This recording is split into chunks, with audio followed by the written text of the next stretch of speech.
नमस्कार दोस्तों, स्वागत है आपको मेरे यूट्यूब चैनल सोनू भक्ति सागर में। आज आप तो पूरे विश्व की स्थिति देख ही रहे हैं, क्या हालात है पूरे विश्व के। एक तरफ यूक्रेन रूस वार करीब 56 दिनों के बावजूद अभी तक चला आ रहा है। चीन जो है ताइवान के ऊपर आंखें दिखाए बैठा है। वह चाहता है कि जल्द से जल्द ताइवान उसके हाथ आ जाए, उसके कब्जे में आ जाए, क्योंकि ताइवान चारों ओर से समुद्र से घिरा हुआ है। तो चीन के लिए काफ़ी आसान हो जाएगा ताइवान पे अटैक करना, क्योंकि जितने भी नेट वगैरह के केबल्स हैं वह ताइवान के समुद्र के नीचे हैं। अगर चीन उस पर आक्रमण करता है तो ताइवान बाकी देश से कांटेक्ट नहीं कर पाएगा। उधर यूक्रेन अपनी अंतिम सांसें गिन रहा है। अमेरिका चाह कर भी यूक्रेन की मदद नहीं कर सकता है, क्योंकि अमेरिका नहीं चाहता है कि तीसरा विश्व युद्ध जो वो हो जाए। वहीं चीन जो है भारत के अगेंस्ट भी खुफिया तरीका आजमा रहा है भारत में एंटर करने के लिए। भविष्यवाणिका के अनुसार चीन जो है भारत में सुरंग के जरिए दाखिल होकर भारत पर आक्रमण करेगा। जैसा कि हम जानते हैं कि चीन का करीब भारत के 5 राज्य ऐसे हैं जिससे चीन का बॉर्डर सटा हुआ, कह सकते हैं सीमा साझा होती है। पहला जम्मू कश्मीर, दूसरा अरुणाचल प्रदेश और कुछ हिस्सा मिजोरम का आता है, और उत्तराखंड, सिक्किम, ये 5 राज्य हैं जिसकी सीमा साझा होती है चाइना से। यूँ तो चीन अरुणाचल प्रदेश से लगे सीमा में सुरंग कॉरिडोर बना रहा है, और वह बताता है कि मैं अपने रेलवेज और या फिर रोडवेज को डेवलप कर रहा हूँ, जबकि ऐसा नहीं है। वह गुप्त तरीके से सुरंग बना रहा है भारत में प्रवेश करने के लिए। जैसा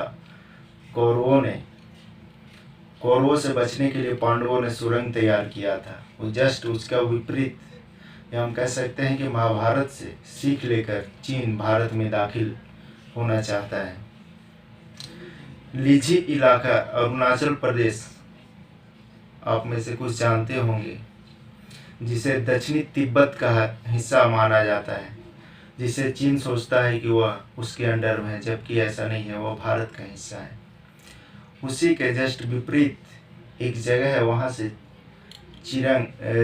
सुरंग बना रहा है चीन, जिसे सिक्किम सेक्टर के डोमलोंग इलाके में सड़क बना रहा है।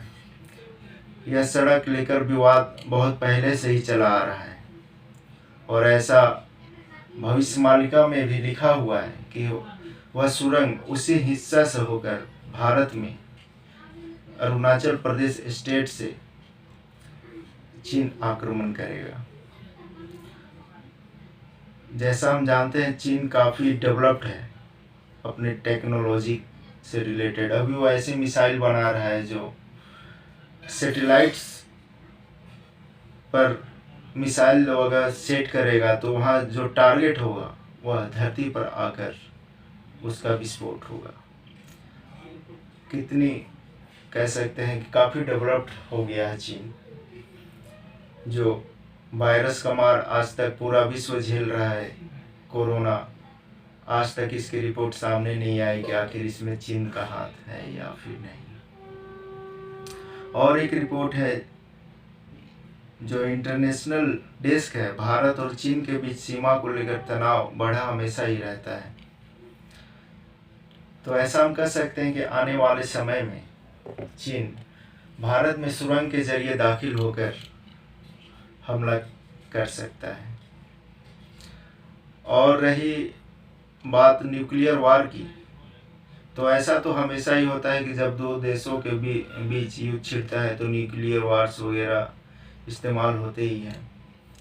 ये तो आपको दूसरे यूट्यूब चैनल के थ्रू आप देखे ही होंगे, जबकि सच्चाई यह है कि चीन सुरंग के जरिए भारत में दाखिल हो, जिसका उल्लेख पंच सखाओं की रचना भविष्यवाणिका में भी मिलता है, जिसे संत ये च्युतानंद ने 600 वर्ष पहले ही लिख दिया था। उस महापुरुष ने अपनी भविष्यवाणी का पुस्तक में यह लिखा था कि जिस दिन चीन आसमान से आग बरसाएगा उस दिन चीन भारत में घुसकर भारत पर आक्रमण कर देगा।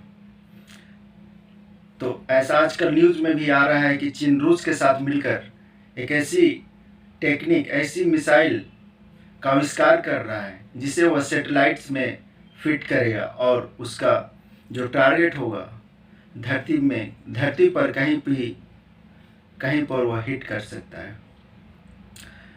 तो ऐसा जैसा कि हम जानते हैं कि भविष्यवाणिका की लगभग सारी भविष्यवाणियाँ सच साबित होती है, तो ये भी भविष्यवाणी हो सके आगे भविष्य में सच साबित हो जब चीन भारत में घुसकर भारत पर आक्रमण कर दे।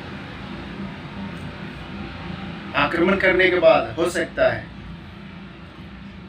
कि भारत इसका पुरजोर विरोध करे या फिर जवाब दे। ये तो भविष्य की बात है, आगे क्या हो कौन देखा है। तो ये थी वीडियो आज की चीन से रिलेटेड भारत के बारे में। आगे के वीडियोस के लिए मेरे चैनल को अगर आपने अभी तक सब्सक्राइब नहीं किया है तो सब्सक्राइब अवश्य कर लें ताकि आने वाले वीडियो की नोटिफिकेशन आप तक पहुंचती रहे।